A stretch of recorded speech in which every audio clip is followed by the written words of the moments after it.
Welcome everyone to the Primary Source webinar on how religions have shaped Japanese society and culture. This webinar is supported by a grant from the U.S.-Japan Foundation. I am Peter Gilmartin, a program director at Primary Source, which is a 26-year-old nonprofit organization that works to advance global education in the schools. We believe in the power of understanding the world from a diverse perspectives and in a future in which all individuals are informed and contributing global citizens. This session takes us to Japan, where Shinto, Buddhism, Confucianism, Christianity, and other religions and philosophies have shaped society. We will learn about them, religious symbiosis, and Japanese culture.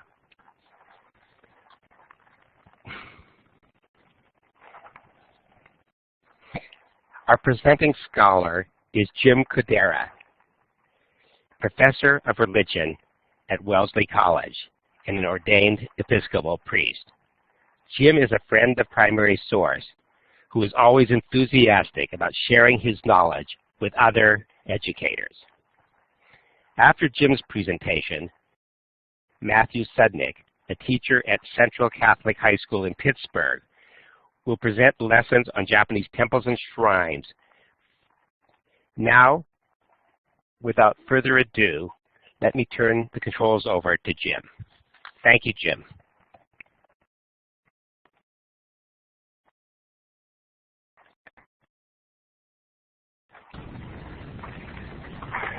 Are you there, Jim? Yes, I am, finally.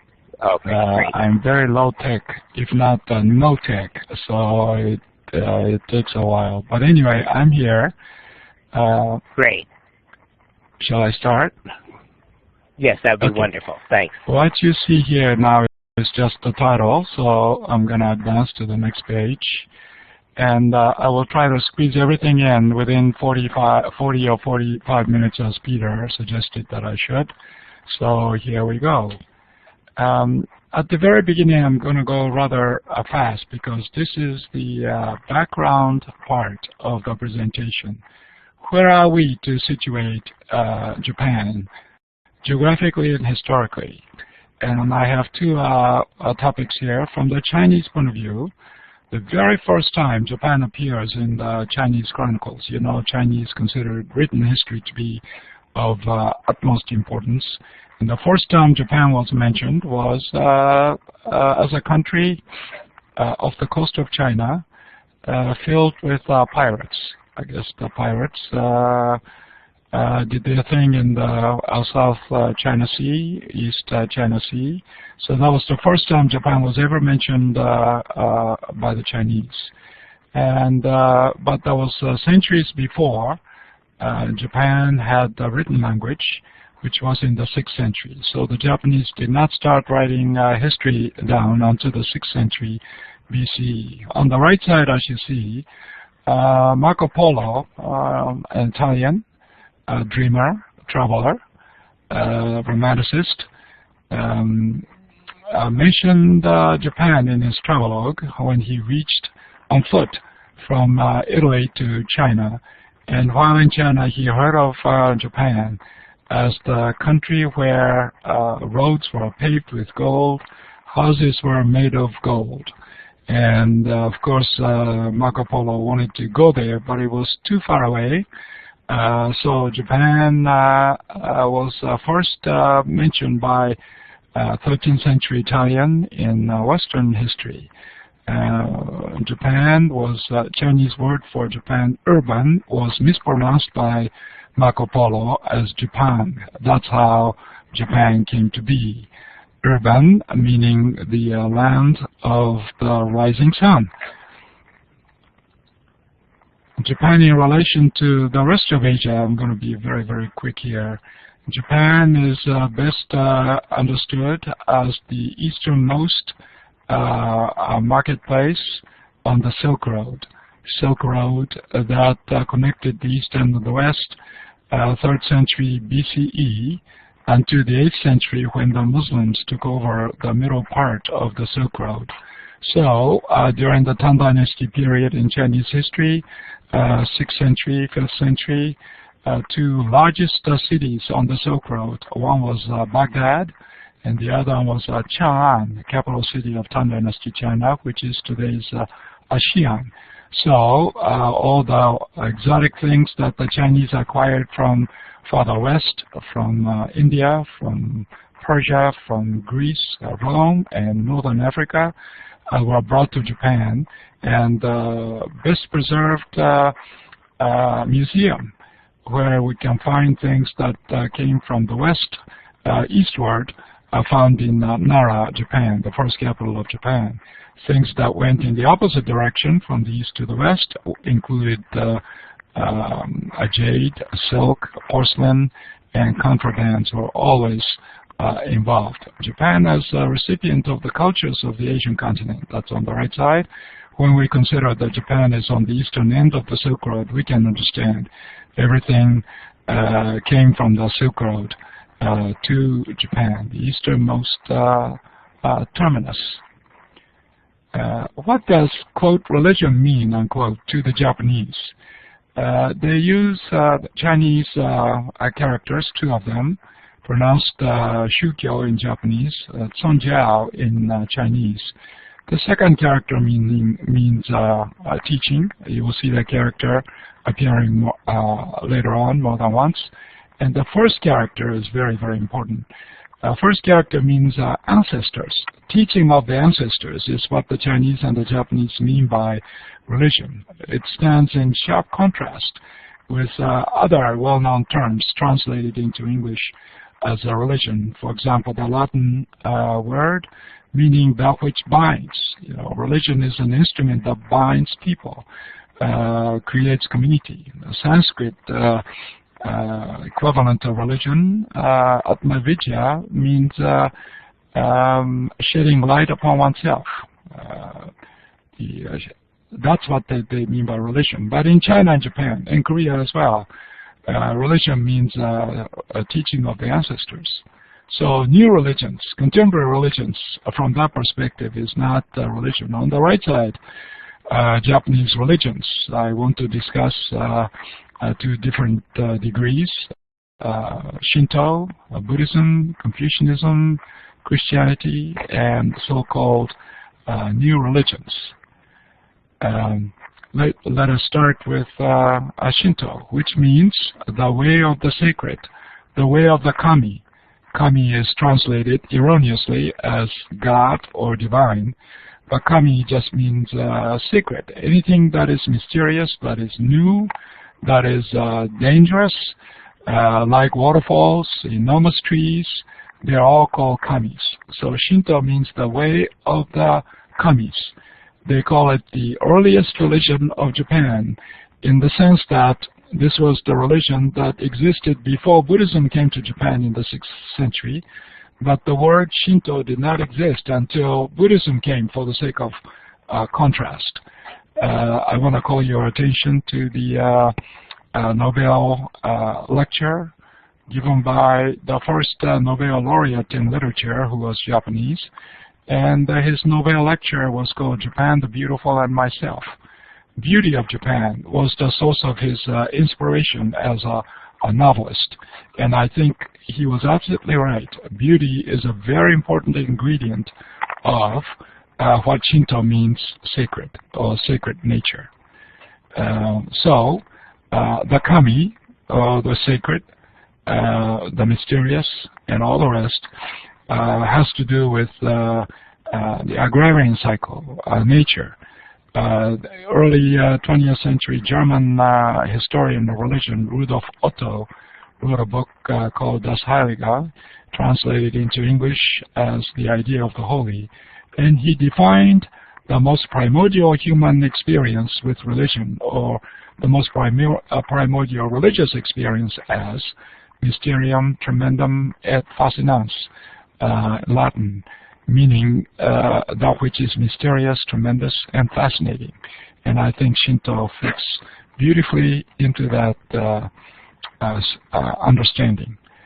Now, there are many Shinto shrines. The most important is what you are looking at, Grand Shrine of Ise. Grand Shrine of Ise is the shrine that enshrines sun goddess, Amaterasu in Japanese, sun goddess. Please note that it's a female deity, a sun goddess. In most cultures around the world, solar deity is usually male, and earth deity or storm deity is usually female. But in Japan, the exact opposite is the case. Solar deity is female, storm deity is male. Susanoo is in Japanese. And of the two slides you see, the one on the top is the main entrance to the inner shrine at Ise, where the sun goddess is enshrined.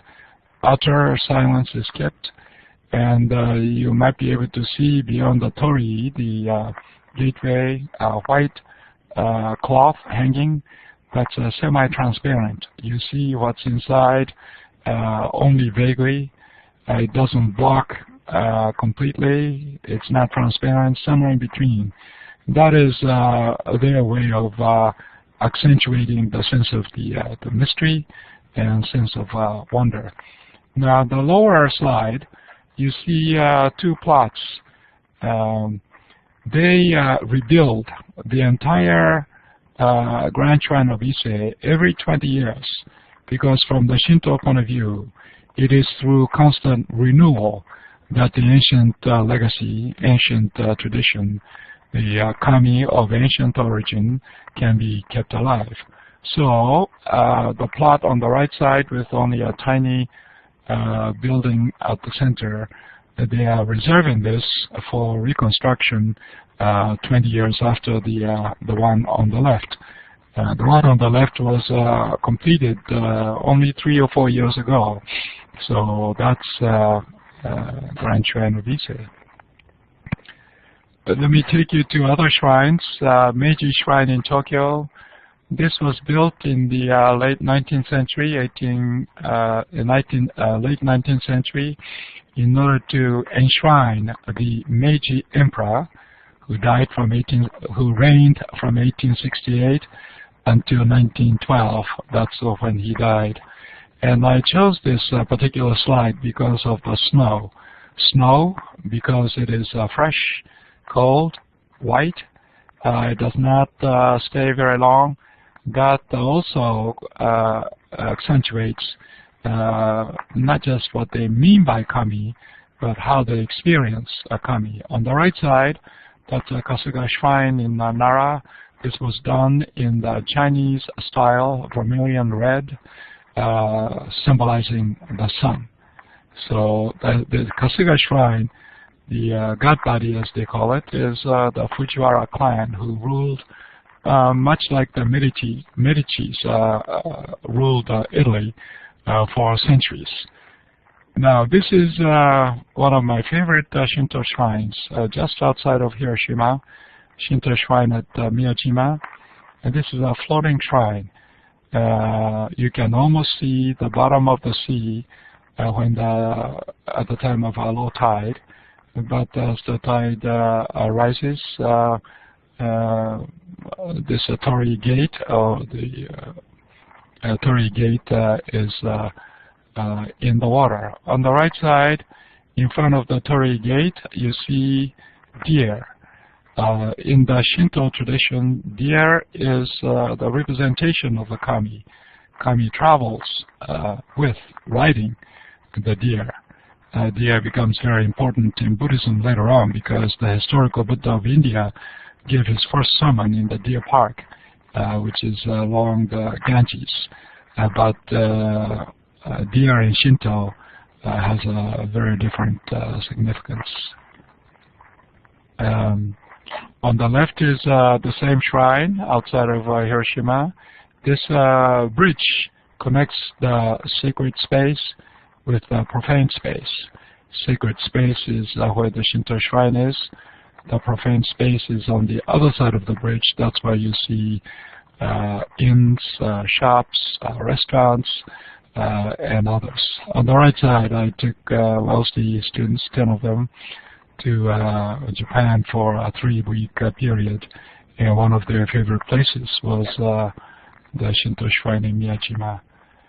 Now this is on the next one, this is a very different kind of Shinto shrine, Yasukuni Shinto shrine in Tokyo.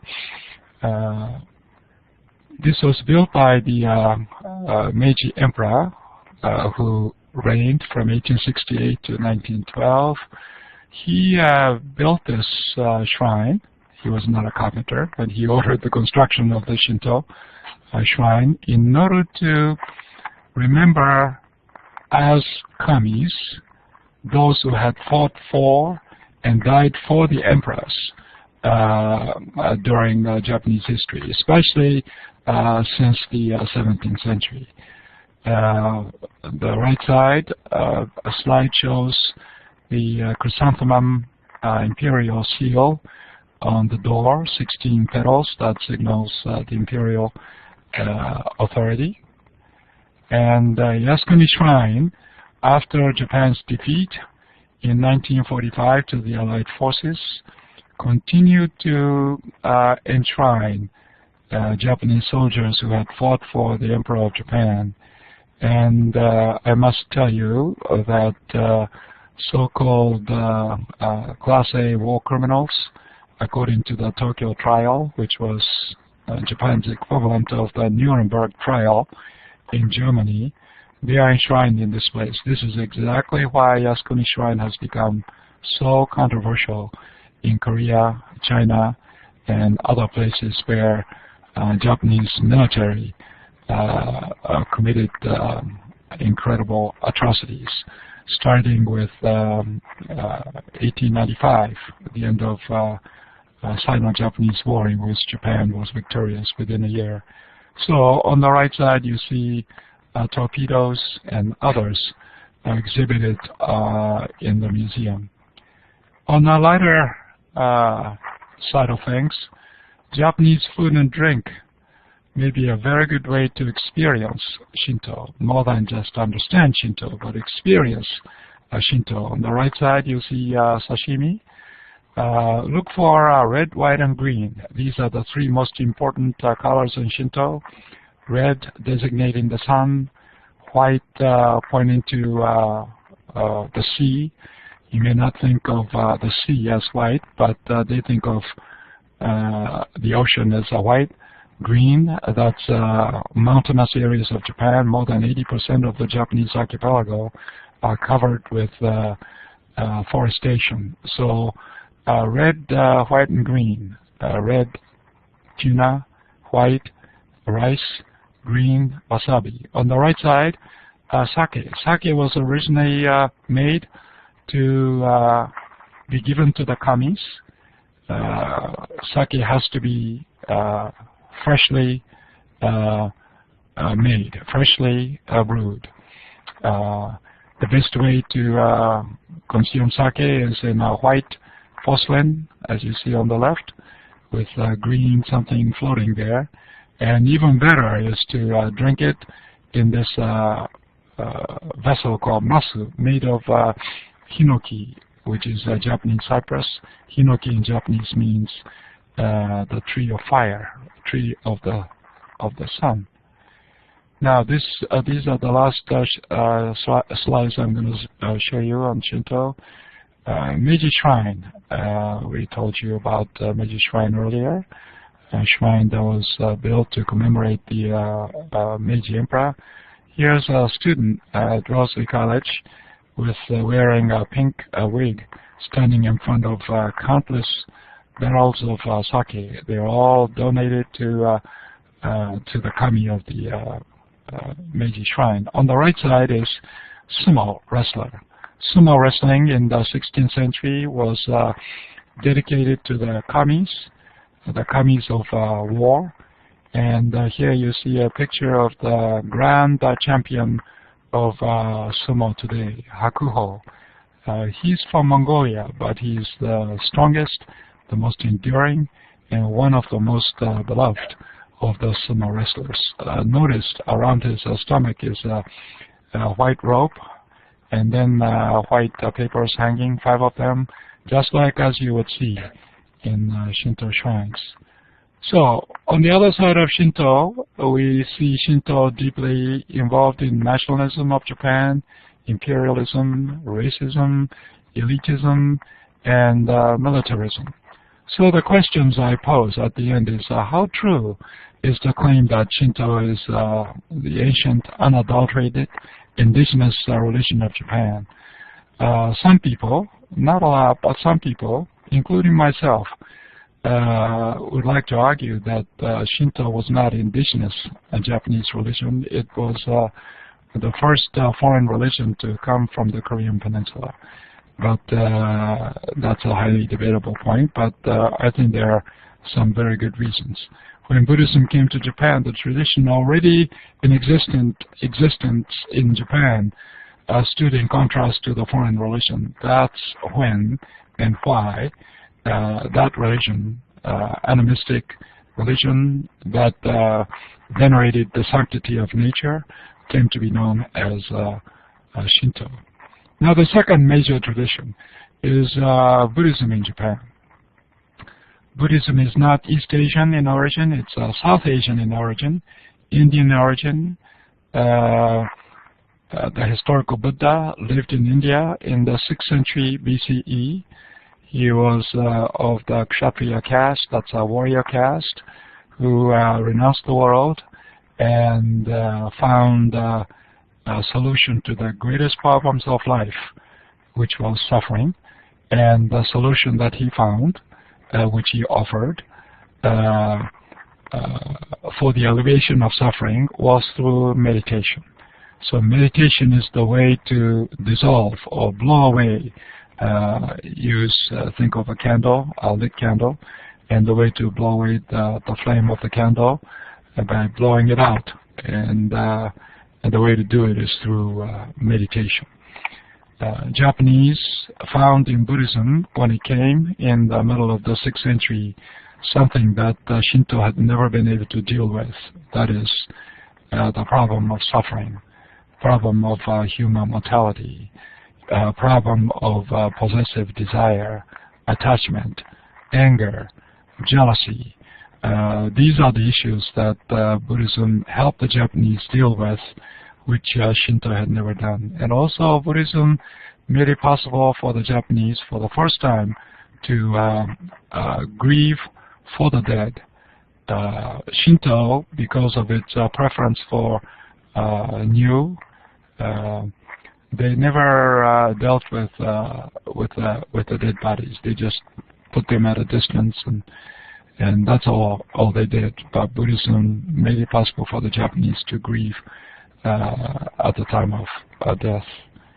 I covered much of what you see on the right side, so I'm going to advance.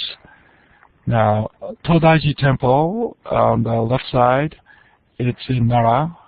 Buddhism made it possible for the Japanese to unify the country, and this temple, an enormous temple, it's the largest wooden building in the whole world, was the symbol of unified Japan, unified under Buddhism.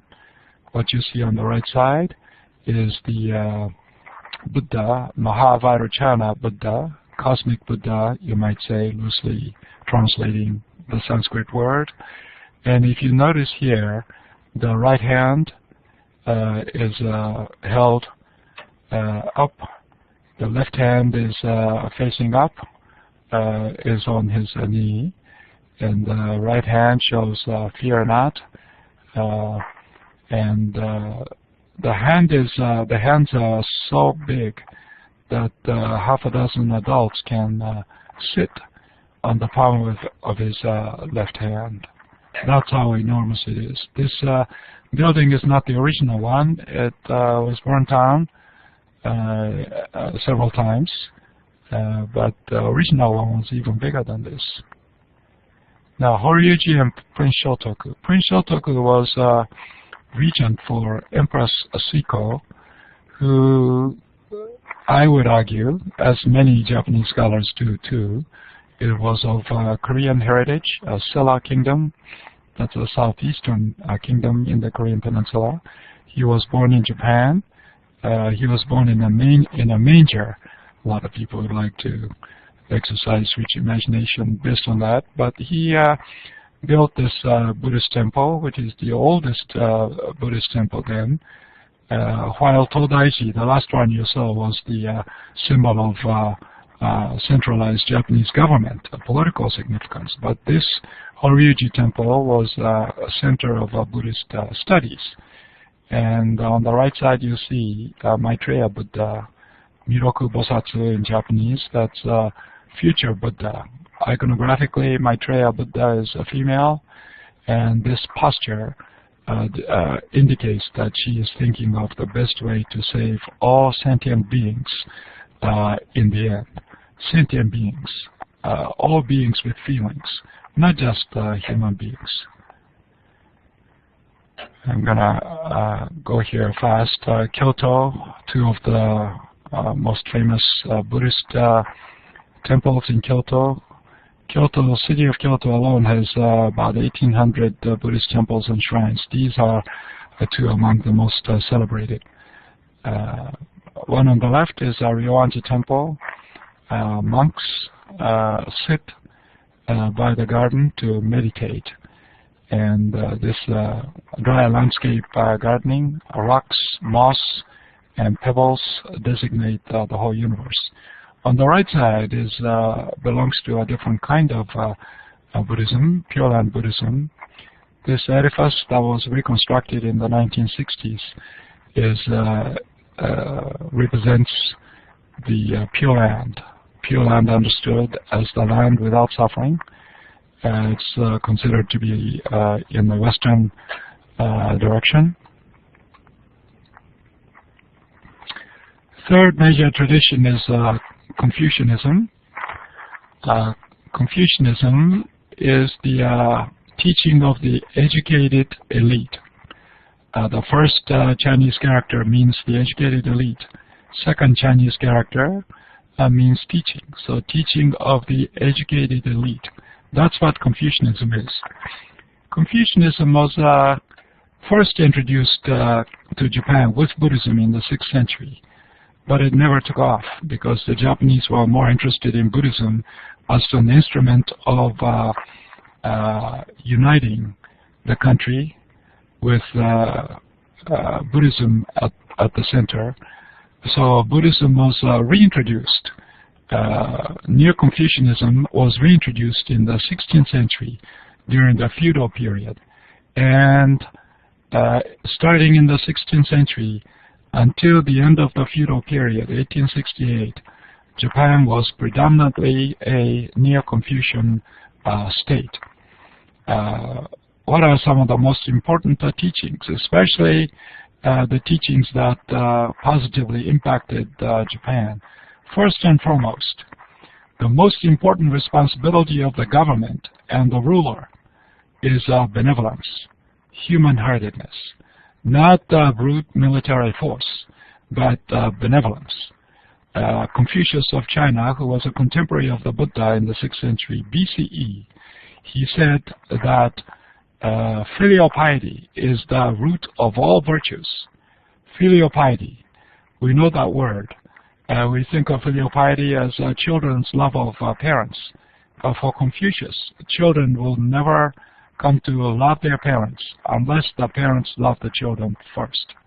So children will reach a point when they would like to reciprocate the benevolence or love, affection that they have received from their parents. So the Confucian rule is to educate young people who were capable of practicing filial piety so understood, so that these people will extend the sphere of filial piety far beyond the confines of their family, nuclear family, extended family. Ultimately, all the subjects must be treated in the same way as children whom responsible, loving parents would look after. That was the model. So through Confucianism, starting in the 16th century, Japan was reconnected to the Asian mainland, with China at the center and Korea as the conduit between the two countries. When the Japanese were interested in Buddhism, they were as interested in India as in China. But of course, Confucianism never went to India, so the Japanese outlook on Asia was smaller, shall we say. And by the 16th century, the Silk Road was no more. But people traveled by sea, no longer on foot on the Silk Road. So, in today's Japan, we find evidence of Confucianism and Neo-Confucianism in schools and workplaces, the importance of education, importance of loving parents, loving children, importance of self-discipline, most of all, importance of benevolence. That's where you see the impact of Confucianism and Neo-Confucianism in Japan. In case you're wondering what the difference may be between Confucianism and Neo-Confucianism, Confucianism is the teaching of Confucius. Confucius said, "I'm not an originator, I'm only a transmitter." He was trying to show to his contemporaries the ideal age that had existed way before his time. He lived in the 6th century BCE. The ancient sages, as he called them, lived about 2,000 years before his time, and that was the ideal age. So Confucius's teaching at its core was to inspire his followers to emulate the ways of the ancient sages, to walk in the footsteps of the ancient sages. So the outlook was very much retrospective, antiquarian. The Chinese then, as now, believed that the ideal age, utopia if you will, is a place and time that once existed. In the West, we think of utopia as the ideal time and the ideal place that has never been, but that could be in the future. That's why in Latin, utopia means no such place. No such place ever existed. But if we try hard enough, sometime in the future, we can build a utopian community. But for the Chinese, utopia by their definition is a place and time that once existed. That was basically the teaching of Confucius. Neo-Confucianism, on the other hand, they believe that following in the footsteps of the ancient sages was no longer enough. They wanted to find ways to become sages themselves. So the focus was no longer on antiquity, but on the here and the now.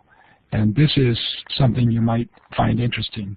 They borrowed Zen meditation, Zen Buddhist meditation, as a means for cultivating sagehood in the here and the now. Okay. Christianity in Japan. I need less time on this. We've been going for half an hour. In 1549, Francis Xavier of the Society of Jesus from the Basque region of Spain, follower of Ignatius Loyola. If you have gone to Roman Catholic schools, you recognize all of these names.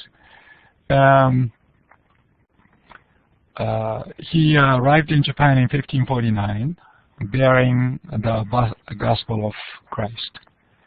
3 years after the Portuguese had arrived in Japan, introducing firearms. So Xavier went to Japan as if to heal the wounds inflicted by the firearms. But Xavier was a quick study, as we might say. He knew that the Japanese would not do anything unless there was a president in China.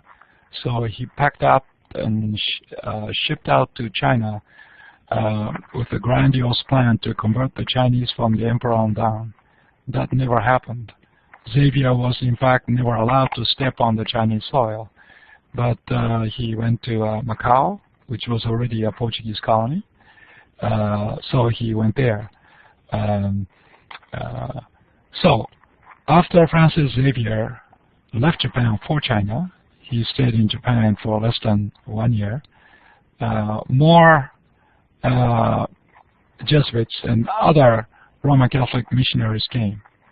And they, unfortunately, used firearms as an enticement for conversion. So many of the earliest converts to Christianity in Japan were from the warrior class, because firearms were more useful in battles than the swords that they carried. And so when the Tokugawa clan seized the control over Japan in the famous battle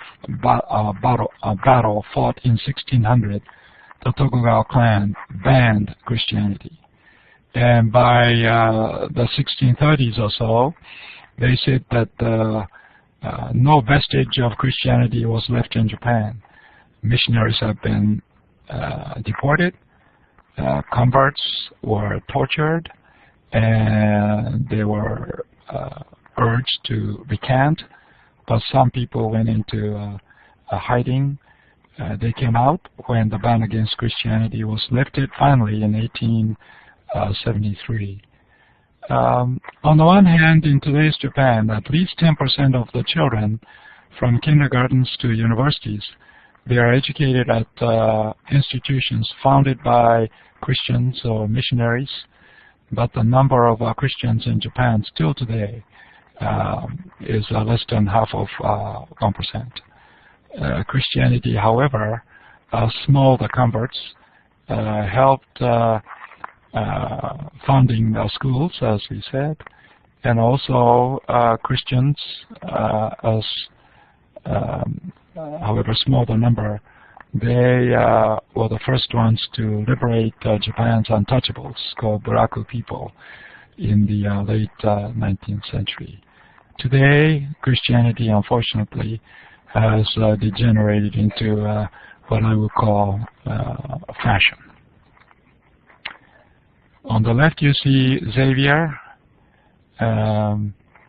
This portrait is kept in Kobe Municipal Museum in Kobe, Japan. You might remember Kobe as the site of a huge earthquake in 1995, January 1995. I told you about the torture and the execution of the converts here. In 1597, 26 martyrs were burnt at the stakes on a hill in Nagasaki to show what could happen to others if they convert to Christianity or if they don't recant their Christian faith. So below that is a statue of the 26 martyrs of Japan. Some of them are Jesuit missionaries. Well, one of the Jesuit missionaries was actually from India, Goa, India, Portuguese colony, and others were Japanese. Some of the Japanese were small children. They were all burnt at the stakes in 1597. Now, in 1865, 3 years before Japan opened its doors to the West, a French priest named Bernard Pétion came to Nagasaki to serve as a priest at this church. This church was only for Westerners. Japanese were not allowed to go there. So there were several elderly Japanese watching this French priest sweep the garden. And they said to Pétion, "We have come to venerate the statue of Mary. Can we do that?" And they did. And they told Pétion that people in their villages have been worshiping the same God as Pétion.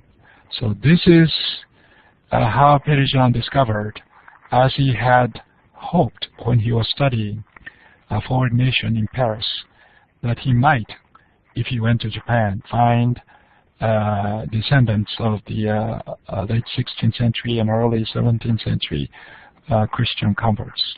And in 1873, the ban against Christianity was lifted, and these crypto-Christians, clandestine Christians, hidden Christians, there are different names for kakure kiristan is the Japanese word. They carried the stones and bricks by hand and built the largest Roman Catholic church in all of Asia. However, on the 9th of August 1945, the second atomic bomb was dropped in Nagasaki, and that exploded right above the Urakami Cathedral.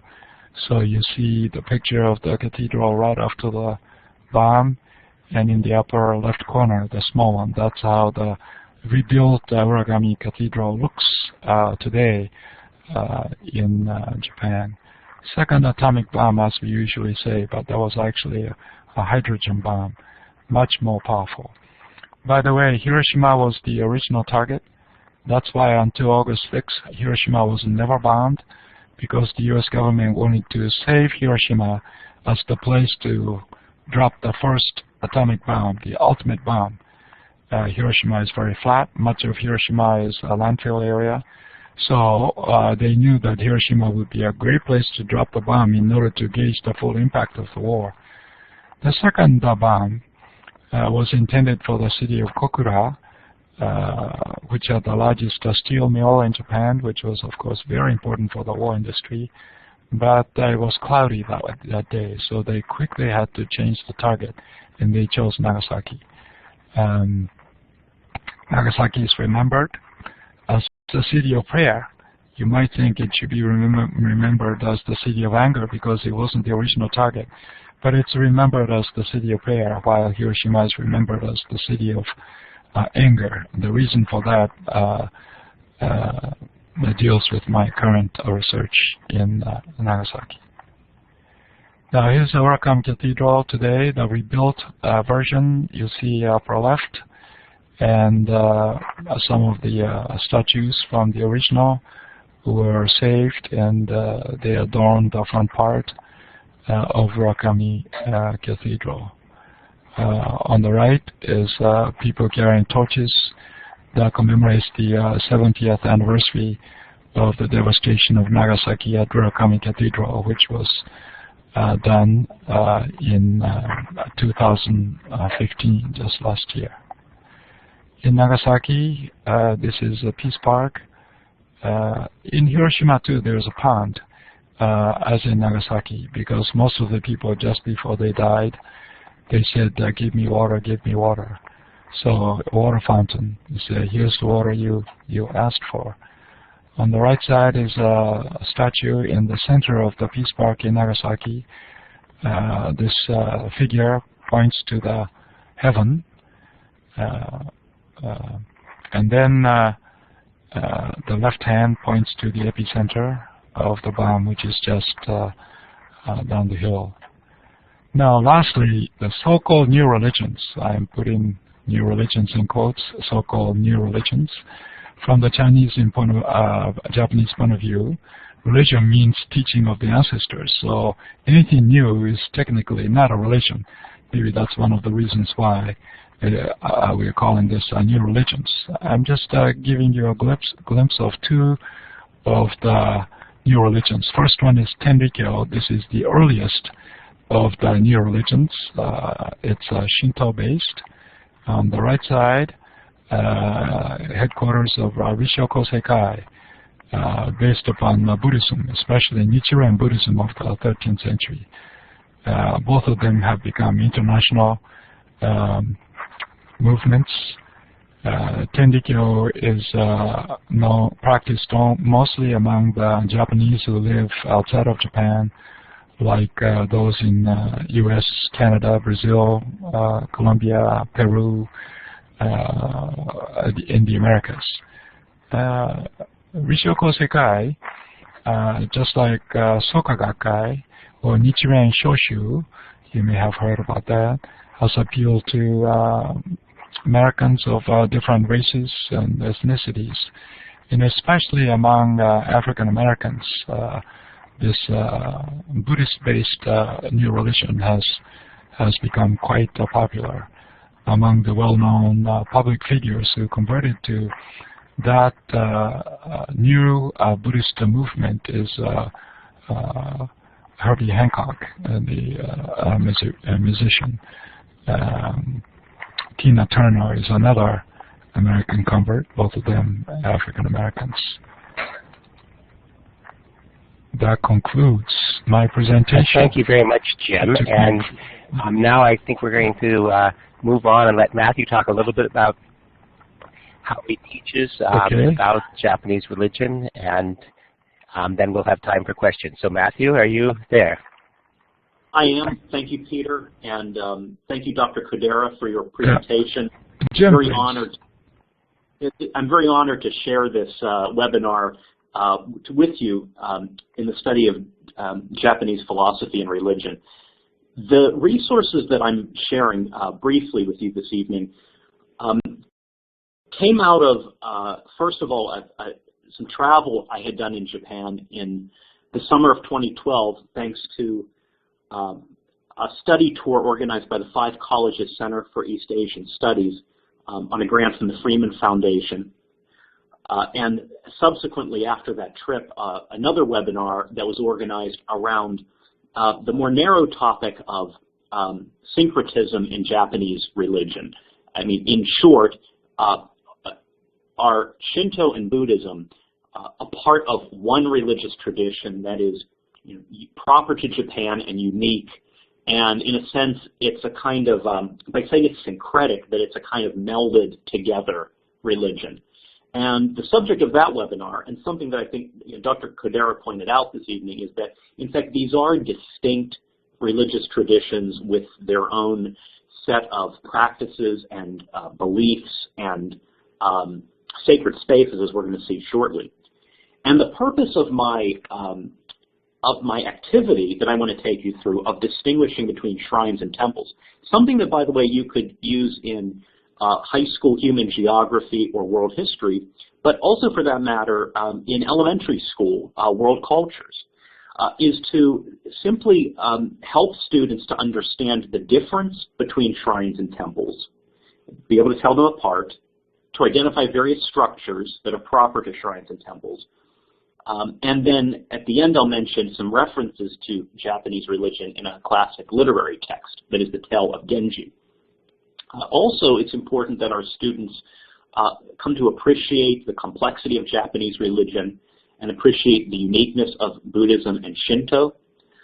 And finally, that our students can speak and write confidently about the differences in Japanese religious structures. In the chat room, I noticed during the lecture there is a question about, are these traditions a way of life or a religion, and what is the important distinction for students? If I could weigh in on this, I think what's important is to teach students that religions and even people's understanding of what religion is varies across the cultures of the world. For those of us who may have been brought up around the Abrahamic phase, the concept of religion is associated for us with a code of ethics, an orthodox canon of literature, and a certain doctrinal orthodoxy that's linked to salvation. And I liked how early in the lecture tonight Dr. Kodera mentioned that for the Japanese, religion is understood as the teaching of the ancestors. And even what Shinto is or what Buddhism is, we have to be careful that we are not understanding it simply within the language of the Western or the Abrahamic religions. And saying that at the same time, we can help students understand that there are similarities in religious practice across the world. I think this is an important element of religious literacy that is a part of the global learning and literacy that is the mission of Primary Source, and is probably the reason we're all gathered together this evening. So in the next slide, I want to show you a few examples of the demarcation of the sacred. And this is something that Dr. Kodera spoke about in his lecture. Shrines, now shrines are the sacred space for Shinto, and we're going to look at a few examples of shrines, and then we're going to look at a few examples of temples. And I put myself in here in Miyajima. some of these images you've seen earlier in the lecture. Shrines have a torii gate, and they have a pathway also leading into the shrine that you'll see in the next slide. Both of these elements help to demarcate the sacred space of the shrine from the space of the everyday world, you could say from the secular space. And upon entering this, passing through this gate, one passes into a space of the sacred. In addition, you'll see that there is a practice of purification at the entrance of shrines, in which people purify their hands and their mouth by taking water from a ladle, from a pool, and washing their hands and sometimes drinking the water and cleansing their mouth. Now, there's a variety of these things, the torii gate and also this purification act, that help to separate people's experience outside the shrine and inside the shrine. And by the way, I think there is a parallel here we could make for students. The torii gate in some ways is not so dissimilar from our experiences of entering the front door of a church and stepping from, the sidewalk in our neighborhood into a space that's set apart with windows and paintings or other iconography of a sacred space. Likewise, in the Islamic tradition, there's a practice of washing one's hands and oneself before entering into the space of prayer in a mosque. So I think there are, in that, similarities of practice that we can point out for students. Finally, we see these, this is maybe a famous image of Japanese religion, and that's the Shide, the zigzagging paper streamers used in Shinto rituals. And these are also used in a way to demarcate sacred space. And they're used in rituals to make blessings, a point that I'll come back to at the end of my piece of the presentation. So these are some of the aspects that we observe in shrines. And as we move on to temples, I also want to note that I think this is a valuable way of presenting Shinto and Buddhism to students, because if we have any anxiety about teaching about religion in our classroom, all I'm suggesting is that we are looking at the cultural landscape. We're looking at the built environment, the structures, and then we can invite students to ask questions about what these structures and these objects mean for the understanding of religion and culture in Japan. Buddhist temples have a number of features also that I've listed on these slides. And the main point I want to underscore here is that many of them, I think, have in common this idea of the Buddhist teaching, whether it's the Buddha's remains or the various bodhisattvas and deities that are carrying and protecting the teaching.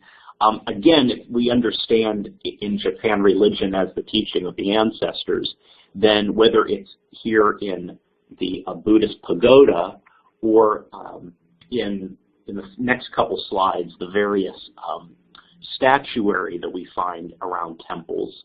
For example, statues of Bodhisattva, a lay person who's undergoing religious training with the object of attaining Buddhahood, or in the next slide, the Jizo, Bodhisattva protectors of children, mothers, travelers, or finally in the next slide, the images of these, as one of the tour guides in Japan said, these sort of scary Buddhas.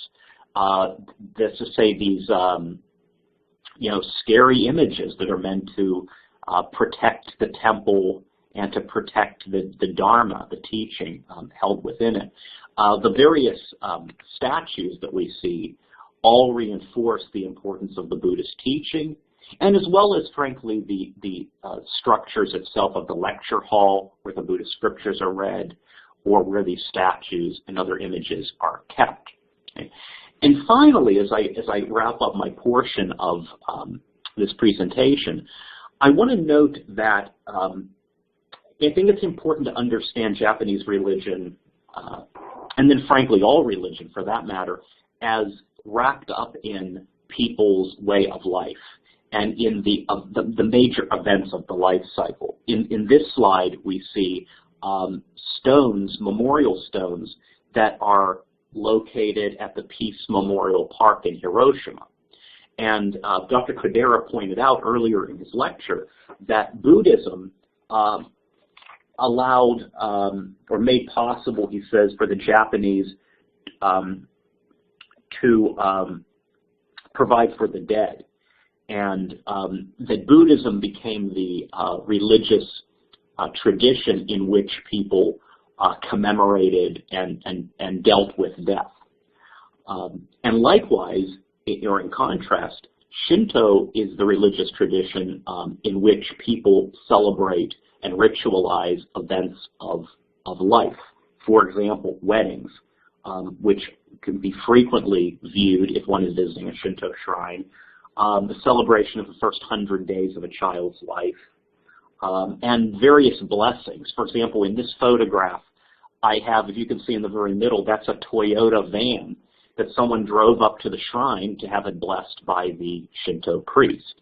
And there were many vans and various brand new cars, beautiful cars that were being brought in for that commemoration.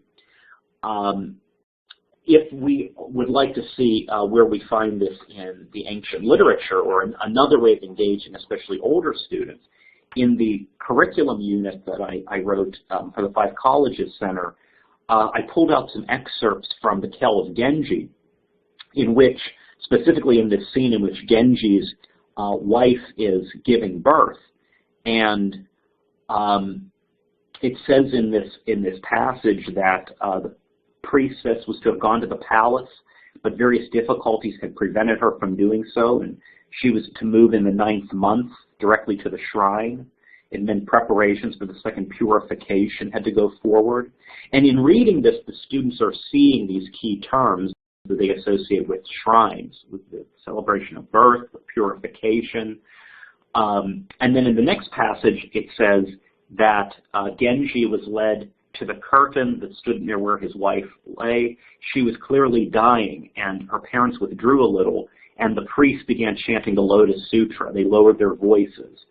And then we begin to see images of Buddhist clerics and Buddhist prayers in this section of his wife's dying.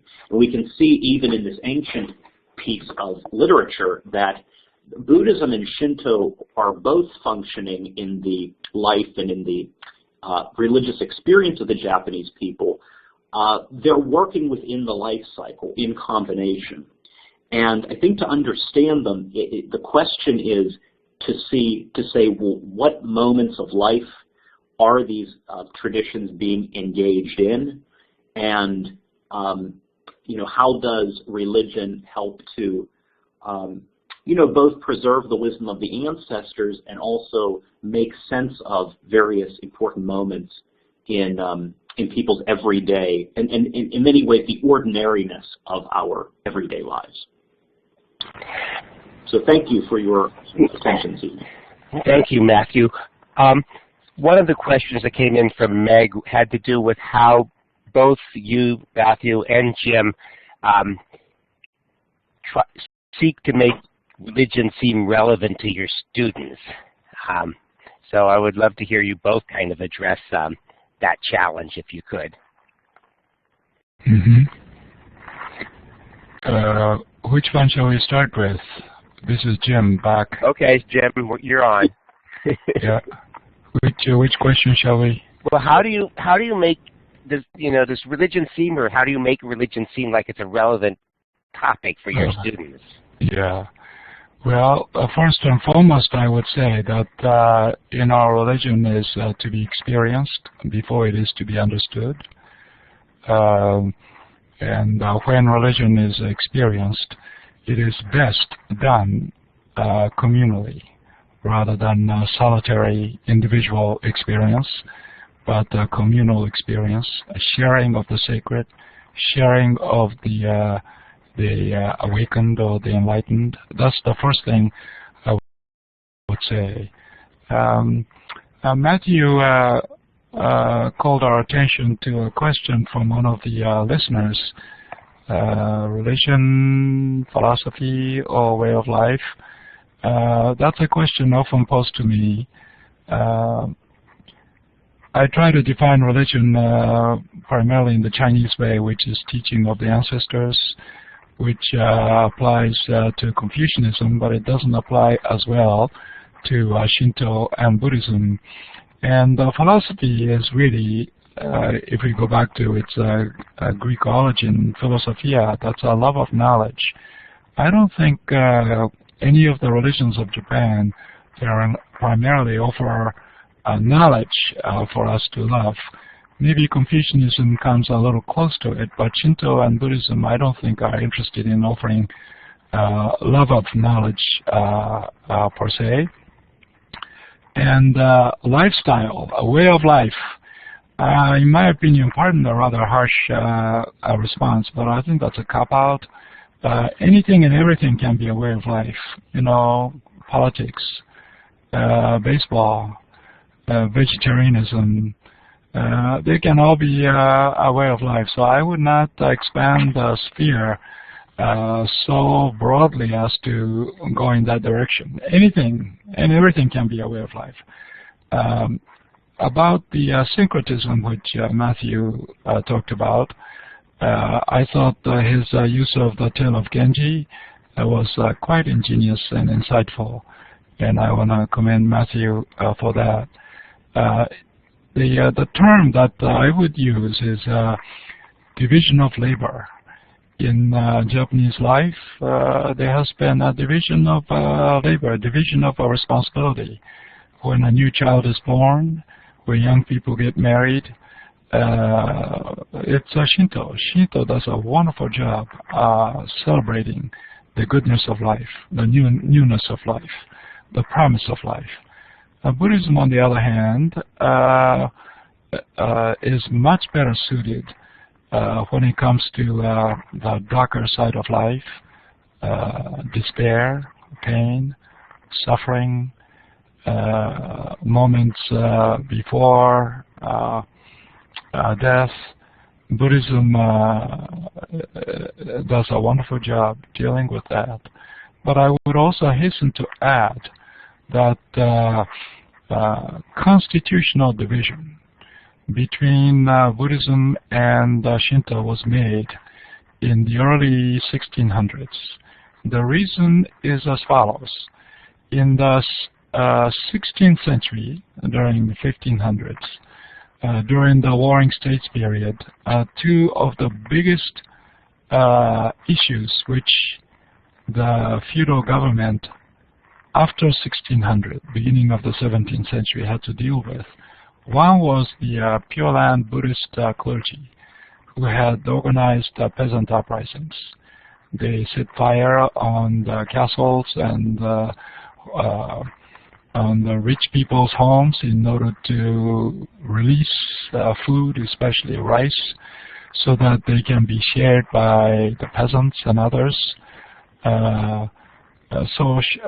Pure Land Buddhist clergy organized countless peasant uprisings. So the Tokugawa regime had to pacify them, and what they did was to convert Buddhist clergy, especially Pure Land Buddhist clergy, into the specialists of the dead. They became the specialists of funerals, memorial services. When they were in charge of the dead rather than of the living, they no longer organized peasant uprisings and other things. So the Tokugawa regime's design worked beautifully. So that is why, starting with the early 17th century or 1600s, Buddhism became closely associated with the cult of the dead, not just among the populace, but according to a decree from the government. Shinto shrines are usually well, I might even say invariably located in beautiful places, because beauty is a very important part of what they mean by sacred.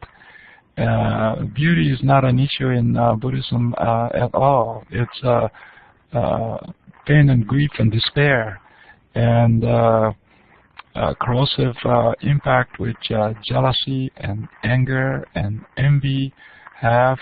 None of these would interest Shinto priests. So in that sense, for all kinds of other reasons too, there has been a division of labor. In terms of Christianity is a fashion statement, as I said. A lot of the young people in Japan today get married in wedding chapels that look like churches, but there is no ordained clergy officiating. Anybody can do that, because in Japan, once you register your marriage in a government document, that seals the wedding. It does not require priest or minister or rabbi's involvement. So that's why wedding chapels are everywhere. They're the ones that look like Christian churches, but they're not churches. They're wedding chapels. But in the end, what endures throughout Japanese history, Japanese culture and society are two religions. Shinto, because of its veneration of the sense of mystery, sense of beauty, sense of wonder. Buddhism, because of its specialization in the darker aspects of life, human or otherwise. Kara, did you have a question that you wanted to ask?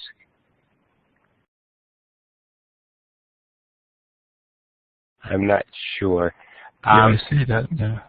We did have a couple. Peter, if may I Sure. jump into respond? I want to echo Dr. Kodera's point that everything can be a way of life. So that would not be the right approach. But what I wanted to emphasize was to look at the moments of life that require the wisdom of ancestors, or that require something of the transcendent, or even seeing the immanence of the sacred in what's around us. And on the question about how you kind of make students excited about religion, I'd like to point out the many historical periods or social movements that are wrapped up in the power of religion. I had a student say some years ago, well, wouldn't it just be easier if, and this was sort of a contrarian, adolescent who said, wouldn't it just be easier if nobody believed in this stuff? And I said, well, but the reality is, the social reality is, many people do, and it affects major events and actions in their life. And so it's really important for our cultural literacy and our global literacy to understand religion and to understand how it's working in people's lives. Mm-hmm. Yes, I think you're right, Matthew. To be religious is to be human. To be human is to be religious. A lot of people have pointed that out, especially in the last 2 centuries, and I think that is true. But there are many options. Matthew, you alluded to Abrahamic religions, Judaism, Christianity, and Islam, all of which trace themselves back to Abraham, who lived in today's Iraq, who moved westward in search of fertile land, ended up in Palestine. In the Abrahamic religions, they have something that none of the religions of Japan, except for Christianity, offer. That is revealed scripture. God speaks through words, whether it's the Hebrew Bible or Christian Bible or the Quran. God speaks through words. In the case of Shinto, Shinto's equivalent of God is present in nature. not words. Silence is very, very important. In Buddhism too, meditation is not a verbal or conceptual exercise. It's looking within to come face to face with the cause of suffering, which is attachment, which is acquisitive desires, greed. So Buddhist meditation at its core is also silent. So I think that is a huge difference. God reveals himself through words, sacred texts. Not so in Asian religions. As a result, neither Shinto nor Buddhism, or for that matter, Confucianism or Neo-Confucianism, they're not exclusivistic. They have never argued that you have to be a member of this community in order to be saved. Others will be forsaken, or worse, burn in hell. That kind of mentality has never been part of Shinto or Buddhism or Confucianism. It's more inclusive.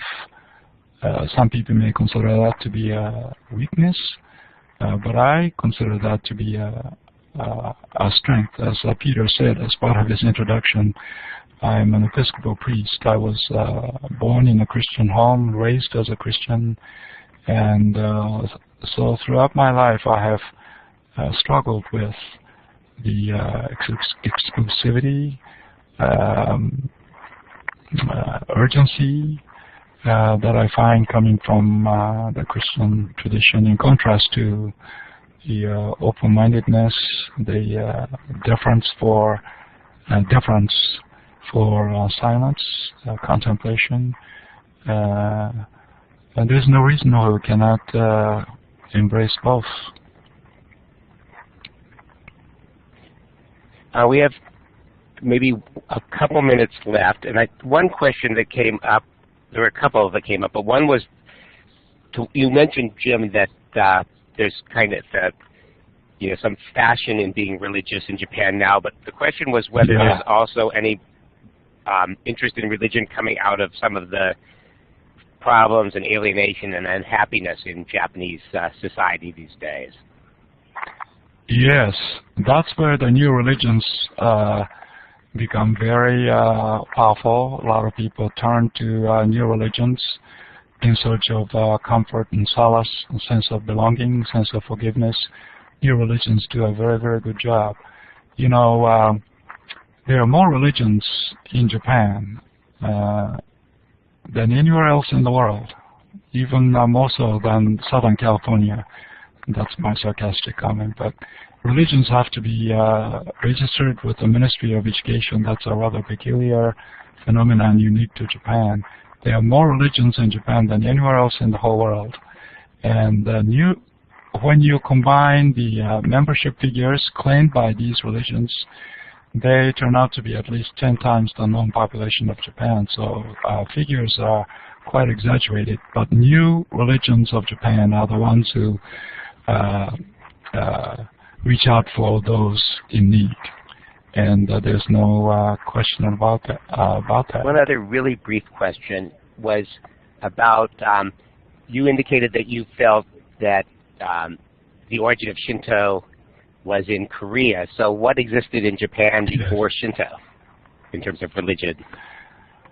Well, nothing that we can put a label on. I mean, what came to be known as Shinto came to be called Shinto only after Buddhism came to Japan, for the sake of contrast. So I think there were elements within Japan that became parts of what came to be known as Shinto. But other elements of Shinto, I think, came from the Asian continent, either through Korea or from the Korean peninsula. And once you look into Korean religions, I think we can find evidence for that. Well, thank you both, Jim and Matthew, and I also want to thank the U.S.-Japan Foundation for supporting this webinar. And I want to express my appreciation for all the participants who have listened and made comments and raised questions. And I hope that you all will keep in touch with Primary Source through email, Facebook, Twitter, and our website. And in particular, I hope you will look for future programs, which will include an online course on Japan, a webinar on nature and Japanese visual arts, and there are many curriculum guides and other resources online. Peter, again, if any of the listeners would like to ask me questions, I'm very happy to respond to them. Maybe questions can be directed to Primary Source, and you can forward the questions. I just listed here on this last slide my email. So if people have questions for Jim and they want to email them to me, I will forward it to him. Okay, that's good. And that would be terrific. So thanks again to everyone, and hope you have a good evening. Bye now. My pleasure. Thank you.